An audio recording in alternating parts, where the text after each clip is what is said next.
Basavana Bagewadi police ಠಾಣೆ ವಲಯ ಆವರಣದಲ್ಲಿ ಪೊಲೀಸ್ ಠಾಣೆ ಅಧೀಕ್ಷಕ ಅಧಿಕಾರಿ ಪಿಐ ಗುರುಶಾಂತ ದಾಶಾಳ್ ಅವರ ನೇತೃತ್ವದಲ್ಲಿ ಪ್ರವಾದಿ ಮೊಹಮ್ಮದ್ ಪೈಗಂಬರ್ ಜನ್ಮದಿನದ ಹಬ್ಬದ ಪ್ರಯುಕ್ತ ಶಾಂತಿ ಸಭೆಯನ್ನು ಹಮ್ಮಿಕೊಂಡಿತ್ತು. ಈ ಶಾಂತಿ ಸಭೆಯಲ್ಲಿ ಖಾಜಂಬರ್ ನದಾಫ್ ಸಮಾಜದ ಪುರಸಭೆ ಮುಖಂಡರಾದ ಸದಸ್ಯರಾದ ಅಬೀದ್ ತಾಂಬೋಲಿ, ರಾಜಸಾಬ್ ಚಲ್ಲಿಗಿಡದ್, ಹೈದರ್ ಮಕಾಂದಾರ್, ಯಾಸಿನ್ ಬೈರವಾಡ್ಗಿ, ರಿಹಾನ್ ಮನಿಯಾರ್, ಅಬ್ಬು ನಂದವಾಡ್ಗಿ, ನಹೀಂ ತಾಂಬೋಲಿ ಹಾಗೂ ಊರಿನ ಹಿರಿಯರು ಉಪಸ್ಥಿತರಿದ್ದರು.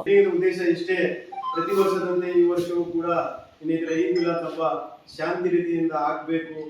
ಎಲ್ಲರೂ ಕೂಡಿಕೆ ಒಂದೇ ತಾಯಿ ಮಕ್ಕಳಂತೆ ಸಹೋದರತೆ ಬಾಂಧವ್ಯದಿಂದ ಈ ಹಬ್ಬವಾಗಿ ಆಚರಣೆ ಮಾಡಬೇಕು. ಅಹಿಂಸಕರ ಘಟನೆಗಳು ಆಗಬಾರದು. ಊರ ಶಾಂತಿ ಇರೋದ್ರಿಂದ ಎಲ್ಲರೂ ಕೂಡಿ ಒಂದೇ ತಾಯಿ ಮಕ್ಕಳಂತೆ ಆಚರಣೆ ಮಾಡಬೇಕಂತ ಹೇಳಿಕೆ ಅಧಿಕಾರಿಗಳು ಏನು ನಮ್ಮನ್ನು ಕರೆಸಿ ಮುಖಂಡರಿಗೆ ಒಂದು 4 ಮಾತು ಹೇಳಕ್ ಕಳಿಸಿದ್ದಾರೆ. ಆ ಅಧಿಕಾರಿಗಳಿಗೆ ಮೊದಲನೇದಾಗಿ ಅವ್ರಿಗೆಲ್ಲರಿಗೂ ಈದ್ ಮಿಲಾದ್ ಹಬ್ಬದ ಶುಭಾಶಯಗಳನ್ನು ಕೋರ್ತಾ ಹಾಗೂ ಪ್ರತಿ ವರ್ಷ ನಾವು ಯಾವ ರೀತಿ ಈದ್ ಮಿಲಾದ್ ಆಚರಣೆ ಮಾಡ್ತೀವಿ ಅಂತ ಹೇಳಿದ್ರೆ ಸ್ವೀಟ್ ಬೆಳಗ್ಗೆ ಮಸೀದ್ನಲ್ಲಿ ತಕ್ರೀರ್ ಮಕ್ಕಳಿಗೆ 8 ಗಂಟೆಗೆ ತಕ್ರೀರ್ಗಳು ಕಾರ್ಯಕ್ರಮ ಇರ್ತದೆ ಮಸೂತಿ ಒಳಗೆ, ದೊಡ್ಡ ಮಸೂತಿ ಒಳಗೆ.